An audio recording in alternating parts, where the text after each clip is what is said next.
Hey,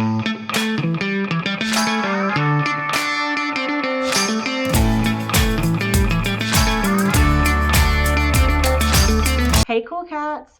Welcome to our first chapter Friday this school year.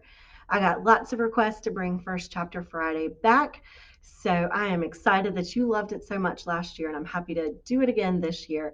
If you're new to Louisville, each Friday I read the first chapter of a book, and the book is available in our library for checkout as well. So if you're interested, you can always check it out. Today, we're going to read one of my favorite books. And a lot of you may have heard this story before. And if you haven't, I hope you enjoy it. And if you have read it before, I hope you enjoy it again. Today, we are going to read the first chapter of How to Steal a Dog, written by Barbara O'Connor. All right, here we go. Chapter 1. The day I decided to steal a dog was the same day my best friend, Luann Godfrey, found out I lived in my car. I had told Mama she would find out sooner or later, seeing as how she's nosy and all. But Mama had rolled her eyes and said, "Just get on up there to the bus stop, Georgina, and quit your whining." So that's what I did. I stood there at the bus stop pretending like I still lived in apartment 3B. I pretended like I didn't have mustard on my shirt from the day before. I pretended like I hadn't washed my hair in the bathroom of the Texaco gas station that very morning. And I pretended like my daddy hadn't just waltzed off and left us with nothing but 3 rolls of quarters and a mayonnaise jar full of wadded up dollar bills. I guess I'm pretty good at pretending. My brother Toby, however, is not good at pretending.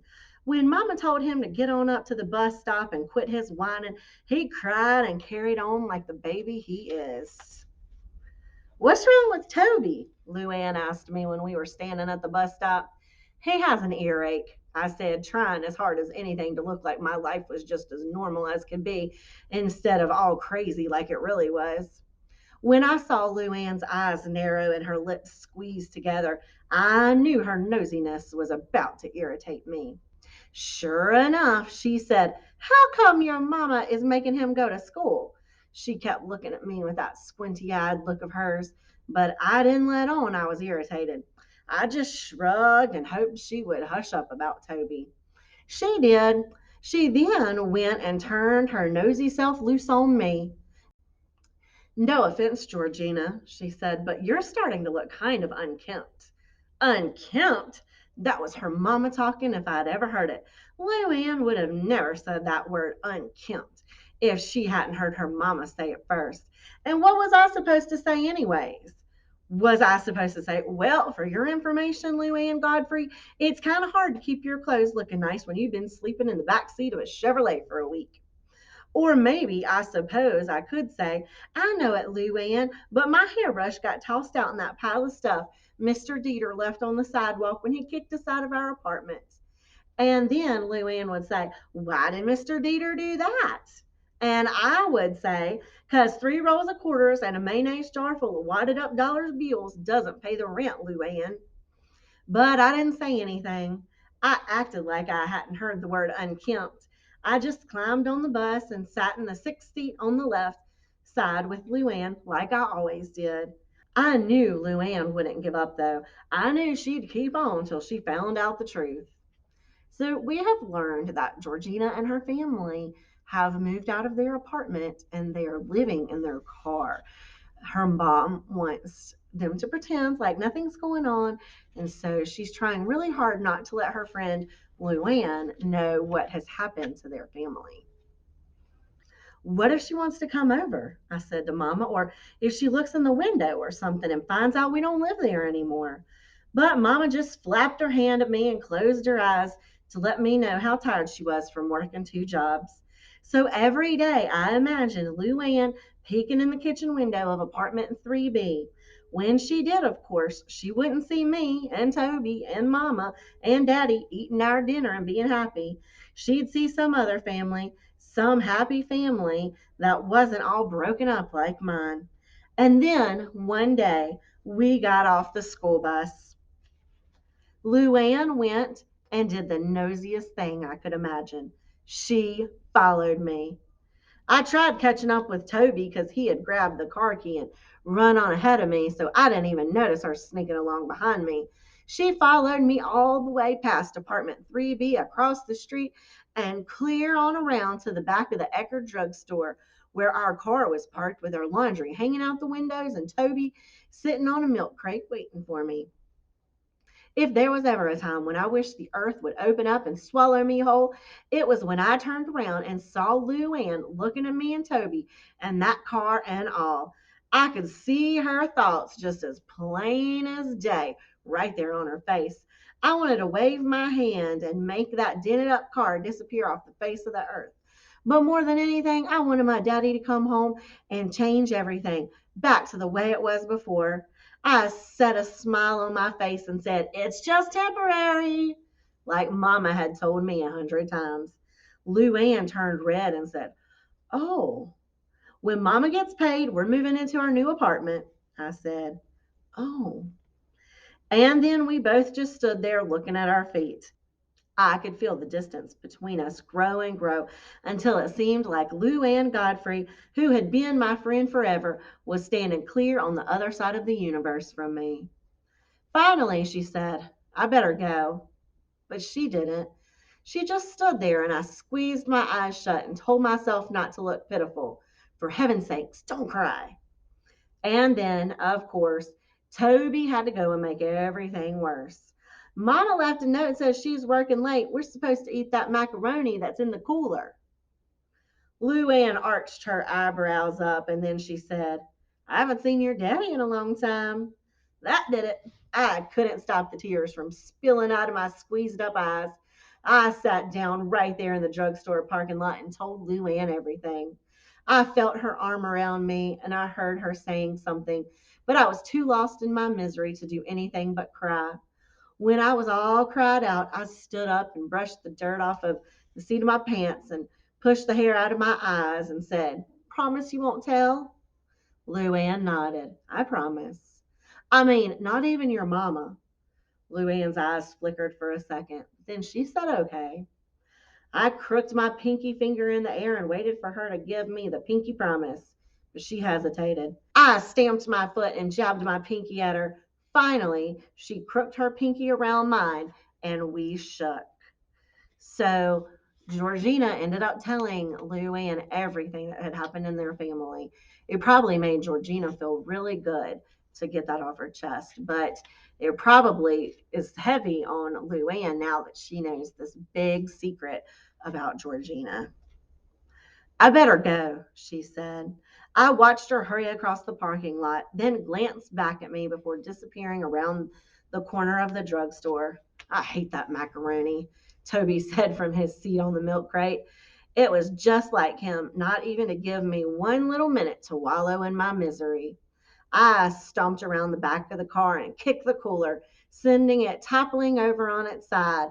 The ice and water and plastic containers spilled out all over the parking lot. "Me too," I said. Then I climbed into the back seat of the car and waited for Mama to come back.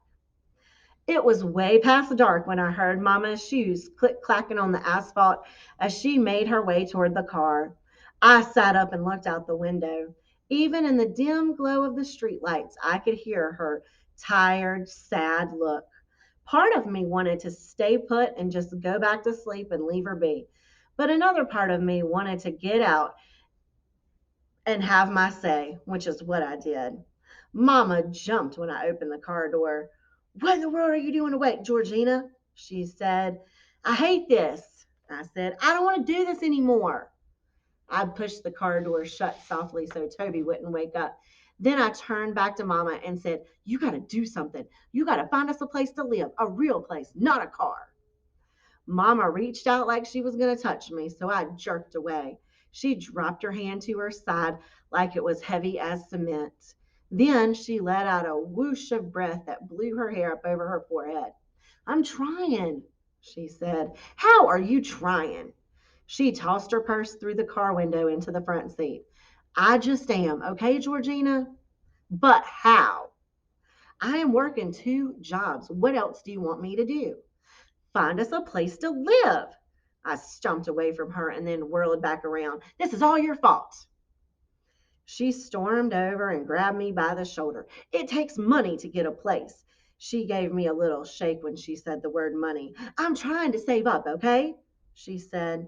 She let go of me and leaned against the car. How much money do we need? I said. She looked up at the sky like the answer was written in the stars. Then she shook her head real slow and said, I don't know, Georgina. A lot, okay? Like how much? Like more than we got. We both just stood there in the darkness and listened to the crickets from the vacant lot next door. Mama draped her arm around my shoulder, and I laid my head against her. I wanted to be a baby again, a baby that just cries and then gets taken care of, and that's all there is in a day.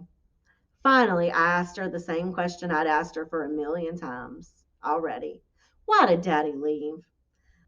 I felt her whole body go limp. I wish I knew. She brushed my hair out of my eyes. Just got tired of it all, I reckon, she said. Tired of what? The silence between us felt big and dark like a wall. Then I asked her the question that had been burning a hole in my heart. Tired of me? Mama took my chin in her hand and looked at me hard. This is not your fault, okay? She peered inside the car at Toby, all curled up in a ball in the back seat. We gotta go, she said. Where? I don't know, just somewhere else. The car door creaked when she opened it, sending an echo into the still night. We've been here 2 nights, she said. The cops are liable to run us off if we don't leave. She shot me a look when she saw the overturned cooler, so I helped her gather the things up before I climbed back in the car. As we drove out of the parking lot, I slouched down and stared glumly out the window. The empty shops we passed made Darby, North Carolina, seem like a ghost town, all locked up and dark. Mama pulled the car into an alley beside Buell's Auto Parts. When she shut off the engine, we got swallowed up in quiet. I draped my beach towel over the clothesline Mama had strung up along the middle of the car to make me a bedroom. I could picture Lou Ann snuggled in her pink and white quilt with her stuffed animals lined up along the wall beside her and her gymnastics ribbons taped to her headboard, and I sure felt sorry for myself. Then I curled up on the seat, turning every which way, trying to get comfortable.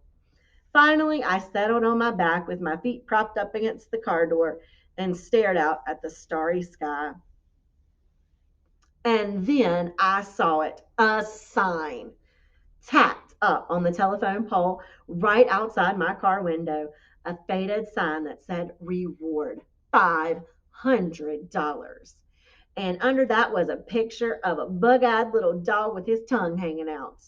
And then under it, it said, Have you seen me? My name is Misty. $500? Who in the world would pay $500 for that little old dog? Mama, I whispered through my beach towel wall. Mama rustled some in the front seat. Would $500 be enough money to get us a place to live? I said. Mama sighed. I suppose so, Georgina. Now go to sleep. You got school tomorrow. I looked up at Misty and my mind started churning. What if I could find that dog? I could get that money and we could have a real place to live instead of a stinking old car. But that dog could be anywhere. I wouldn't even know where to look. Besides, that sign was old. Somebody probably already found Misty and got that $500. I stared out the window at the sign, thinking about Misty and wondering if there were other folks out there who would pay money for their lost dogs. And that's when I got a thought that made me sit up so fast Toby mumbled in his sleep and Mama hissed, Shh. I folded my legs up and lay back down in my beach towel bedroom.